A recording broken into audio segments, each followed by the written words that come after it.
Hi, my name is Lydia Abbott. I'm the CEO of Workflow Magic, and today I'm going to walk you through how to simplify time off requests in Monday.com. Managing time off shouldn't be a hassle.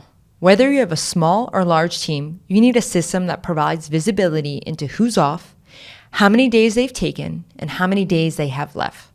Let me show you how to automate time off tracking in Monday.com. Step 1, submitting a time off request. It all starts with a simple time off request form. Employees fill in their name, type of leave, dates requested, total days off. Once submitted, the request is automatically added to the time off board, and a notification is sent to the employee's manager for approval.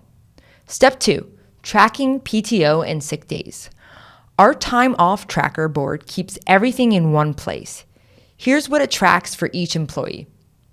Total allocated days for the year, days taken so far, and remaining balance. For our team, PTO is accrued at 1.25 days per month, and this updates automatically in the background. Step 3, syncing with Google Calendar. Here's the bonus. Managers can sync this tracker with Google Calendar so time off requests automatically appear on their calendar. No more back and forth emails, just a clear view of who's off and when. Plus, employees can see when teammates are off, ensuring better team planning. This system keeps everything organized, gives employees full transparency, and ensures seamless team coordination. Are you interested in setting up this workflow? Click the link below to book a call with me.